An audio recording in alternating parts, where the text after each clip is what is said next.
જય શ્રી કૃષ્ણ બાળકો. ચાલો આપણે પરમ દિવસે 2 દિવસ પહેલા કઈ વાર્તા કરેલી?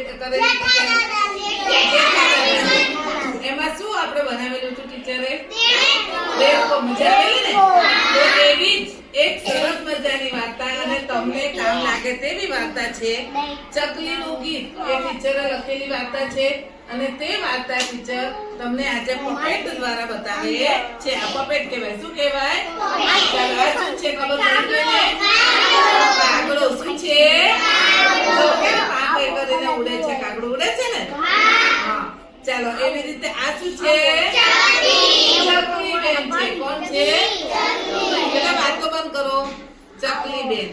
આ બાજુ જો એ માહી અહીંયા ત્યાં. ચાલો આ શું છે? આ ચાંચ કેવી છે? આ બધા પક્ષીના પપેટ દ્વારા તમને વાર્તા કરો એટલે મજા આવશે. ધ્યાનથી સાંભળજો. હા. હવે એક હતા ચકીબેન. કોણ હતું? ચકીબેન તો નાના નાના સરસ મજાના ચકીબેન. અને ચકીબેન તો એટલા બધા કામના પેલા હતા, કામકરા હતા. બહુ બધું કામ કરવાનું એમને ગમે. એમને જરાય આળસ આવે અને હંમેશા હસતા રહે, ખુશ રહે. કોઈને કઈ જ વસ્તુનું નુકસાન કરે ઉપરથી કોઈને થોડી ઘણી મદદ કરે અને આનંદ મારે. એ બધું કામ કરી દે એટલે કોઈ કામનો બોજો એમની પાસે રહે નહીં. એટલે હંમેશા કેવા રહે? ખુશ રહે. હવે આવા ચકીબેન એક દિવસે વહેલા સવારે ઉઠ્યા અને બધું ઘરનું કામ, બધું વાસણ, કપડા, કચરા, પોતા બધું પતાવી દીધું અને વહેલા વહેલા તો એમનો ધંધે શાકભાજીનો ટોપલો લઈ માથામાં શાકભાજી લઈને વેચવા માટે નીકળી પડ્યા. એ શાક લઈ લો, શાક લઈ લો, શાક લઈ લો એમ કરતા જાય અને ચકીબેન તો શાકભાજી વેચવા નીકળી પડ્યા. હવે આમ ચકીબેન જતા હતા અને એમને તો સામેથી એક કાગડાભાઈ મળ્યા. કોણ મળ્યું? કાગડાભાઈ તો જોયું કે ચકીબેન તો એટલા બધા ખુશ છે. આ ચકી તો જો કેટલી સરસ ખુશ છે આટલા સવારમાં.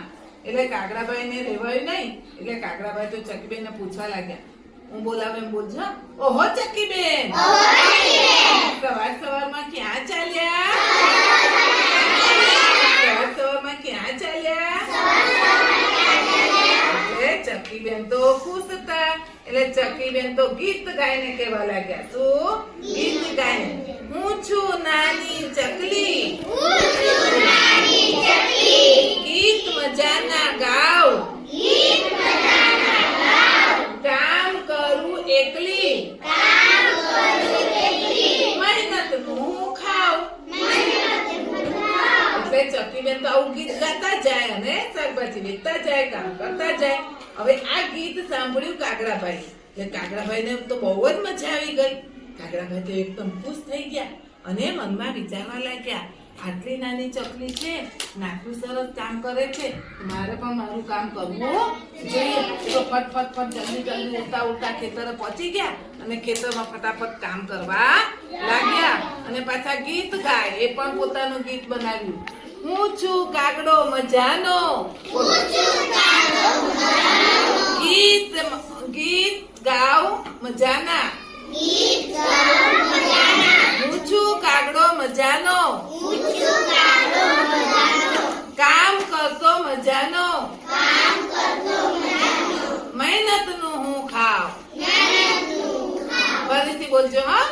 હું છું કાગડો મજાનો,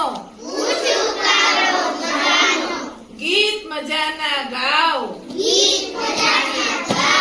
કામ કરતો મજાનો, મહેનતનું હું ખાવ. આમ કરી અને કાગડાભાઈ તો પોતાના ખેતરમાં ફટફટ ખેર કરી અને તો ખેતરમાં કામે લાગી ગયા. હવે આ બાજુ ચકીબેન તો પાછા ક્યાં નીકળી પડેલા? શાકભાજી વેચવા. એમ જતા હતા ચકીબેન અને એમને પાછા સામેથી એક પોપટભાઈ મળ્યા. કોણ મળ્યું? પોપટભાઈ તો જોવે છે. ઓ ચકીબેન તો કેટલા બધા ખુશ છે. આ ચકીબેન તો કેટલા જણી હસતા ગીત ગાતા જાય છે. એટલે પોપટભાઈ તો પછી ચકીબેન ને પૂછે છે. હમણાં નાના હે ચકીબેન ને પૂછે છે, ઓહો ચકીબેન, તમે સવારમાં ક્યાં ચાલ્યા? સવારમાં ક્યાં ચાલ્યા? એટલે ચકીબેન તો શું પાછા ગીત ગાતા કેવા લાગ્યા? હું છું નાની ચકલી, ગીત મજાના ગાવ,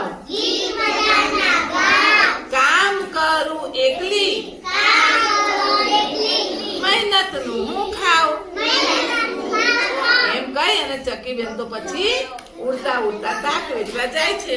અને આ બાજુ પોપટભાઈ તો એકદમ નવાઈ લાગી. ઓહો, આ ચકી તો કેટલી નાની છે અને કેટલું સરસ કામ કરે છે, તો મારે પણ કામ કરવું જોઈએ. એટલે પોપટભાઈ તો વહેલા એ પણ પોતાના કામે જતા રહે છે અને એમને પોતાનું ગીત બનાવીને પાછા ગાવા લાગે છે. હું છું લીલો પોપટ, હું છું લીલો પોપટ, બોલો બધા, ગીત મજાના ગાવ, કામ કરું સફાચક, કામ કરું સફાચક, મહેનતનું હું ખાવ. અને પોપટભાઈ તો પાછા પોતાના કામે લાગી ગયા. હવે ચકીબેનના ગીતમાં તમે જોયું ને કે નહીં રાખવું અને મહેનતનું હું ખાવ. કેવું? મહેનતનું આપણે ખાઈએ ને તો આપણને કઈ થાય નહીં, પણ આપણે કોઈનો ડબ્બો ચોરી લઈએ, કોઈની વસ્તુ ચોરી લઈએ, એ બધું વગર મહેનતનું કહેવાય, તો આપણને નુકસાન થાય. એટલે હવે તો ચકીબેન પાછા આગળ શાક વેચવા જતા હતા ને, વાત કરી. હા, એટલે એમને પછી સાંભળજો બધા આગળ જાય છે તો એમને પછી કાબરબેન, પછી મોરભાઈ, પછી ઢેલ, પછી એમને કાગડાભાઈ, આપણે કૂતરાભાઈ, વાંદરાભાઈ બધા સવા મળે છે. અને ચકીબેન ને આનંદ બધા ખૂબ મજામાં આવી જાય છે અને બધા કામે લાગી જાય અને પોતપોતાના ગીત બનાવી અને કામ કરે. શું ગીત ગાય? બધા પોતપોતાના નામ લઈને ગીત બનાવે. ગીત મજાના ગાવ, બોલો, ગીત મજાના ગાવ, મહેનતનું હું ખાવ, મહેનતનું હું ખાવ. ચાલો, તો મજા આવી ગઈ બધાને? તાળી પાડી દો.